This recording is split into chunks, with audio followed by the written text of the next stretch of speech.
I'm going to talk to you today about meditation and how to have peace that flows like a river from inside. Right now it's a hot day in the summertime, about 40 degrees, and as you see there's monks all around me. Yeah. They like to all around there.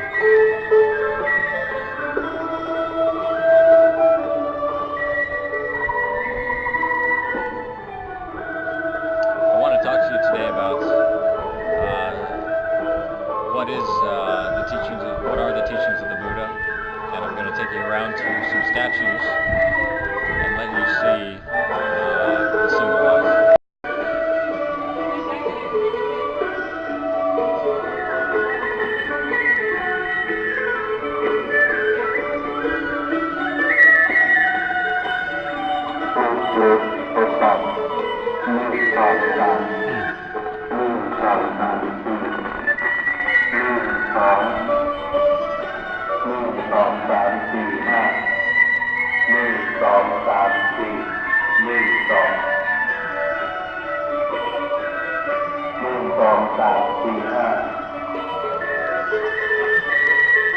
Today I'm at one of the most famous Buddhist temples and historical monuments. The Buddha himself came here and taught thousands of years ago, and I want to show you something so that you can understand what the teachings of the Buddha really are. If you're from the West, which if you're watching this you probably are, it has nothing to do with these kind of things right here.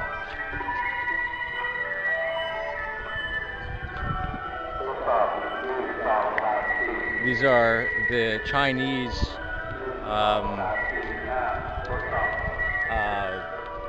zodiac kind of thing, the year of the rat, the year of the monkey, the year of the donkey.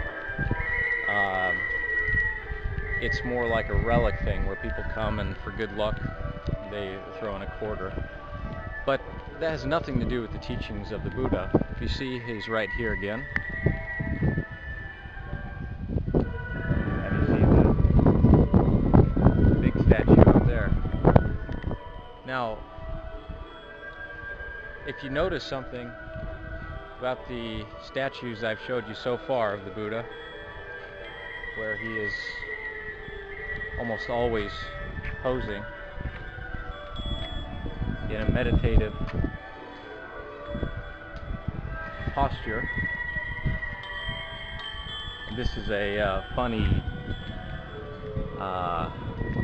this is a bit of a funny statue. It's actually of a monk who, the story is that he was very beautiful, and so many people wanted to take pictures with him, and there was some monks or some people who were men, and they were driven to be gay because he was so good looking. So this monk basically became fat so that no man or no woman would like him, and so that he would leave them with peace in their heart. Now the Buddha's teachings are not about that either, which we'll get to more as we go along.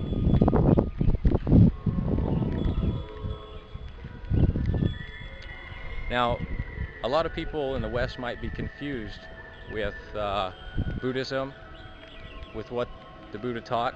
Of course, you haven't heard much about it other than meditation, maybe some monks and stuff like that. But it's not a religion. The Buddha never taught a religion. The Buddha more or less taught the mind. He taught observation of the mind and the matter, and through meditation a lot of things are revealed, like mindfulness and how the mind works, and it leads to what he called nirvana, or peace. Let's see here.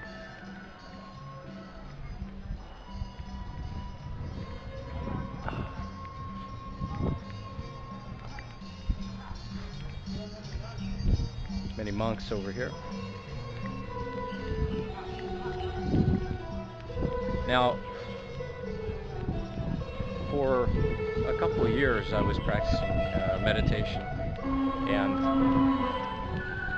I didn't really know too much what I was doing. I was watching the mindfulness, the breathing, and look at all these coconuts over here real quick.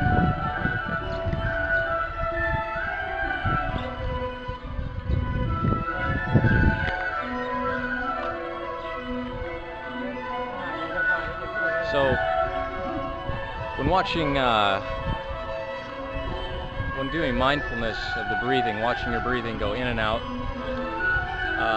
you can become more relaxed and things, but it doesn't really lead to what the Buddha called the truth. The Buddha taught a different kind of meditation that was called insight meditation. And insight meditation is called also Vipassana.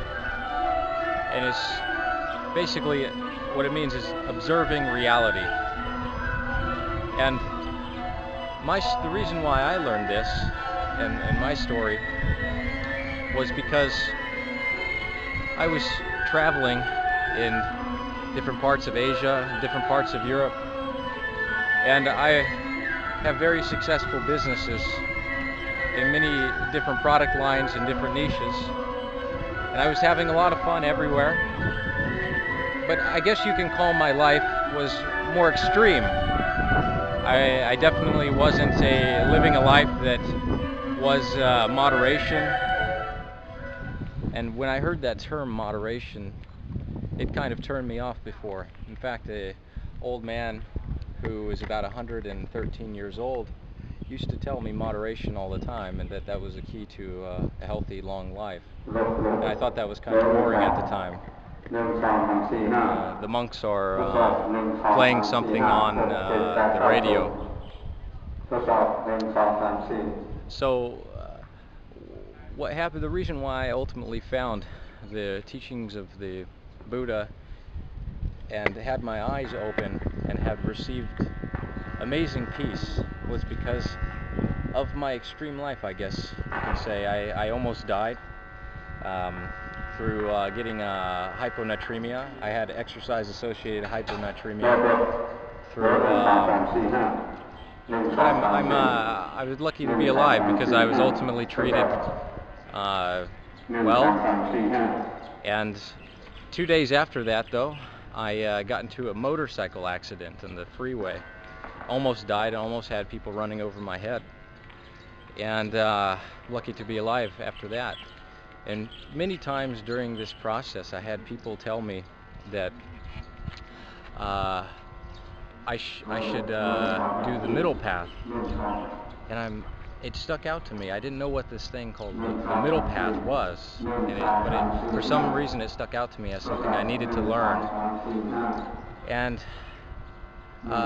because ultimately, if you live extreme, if you live too extreme one way or the other, deprivation or overabundance, it can lead to bad results. For instance, if you eat way too much or if you eat way too little, they both lead to bad results. If you drink too much, if you drink too little. And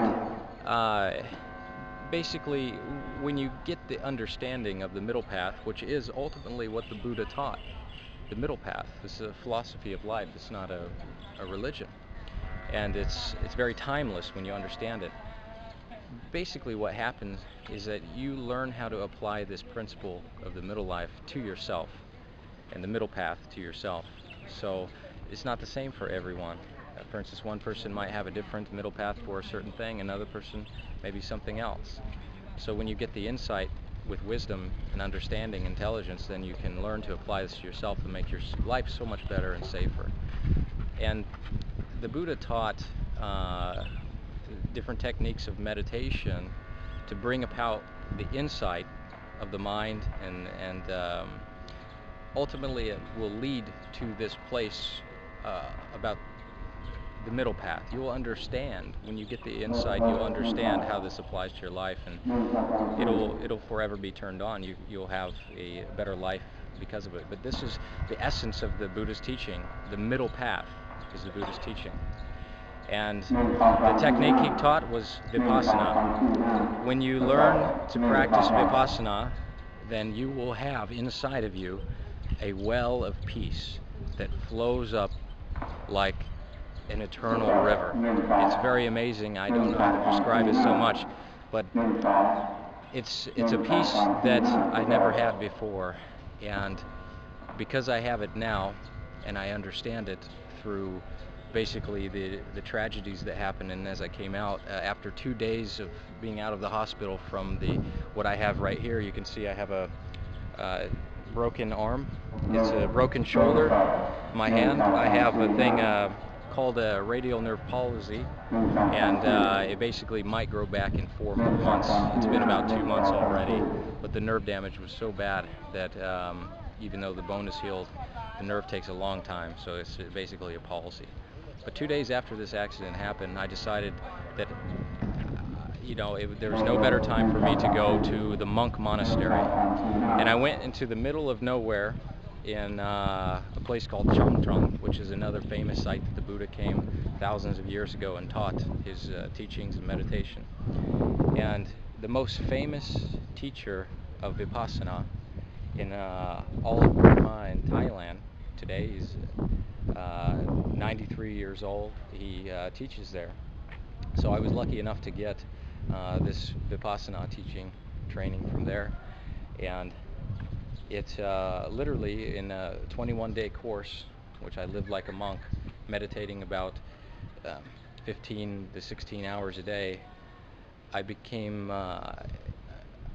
got a lot of insight every day. It just kept building and building, and though it was hard and though it was a lot of pain involved, I ultimately came out so much better off. In fact, this arm thing right now and everything that has happened has been a huge blessing in disguise. I've been able to apply the middle path now to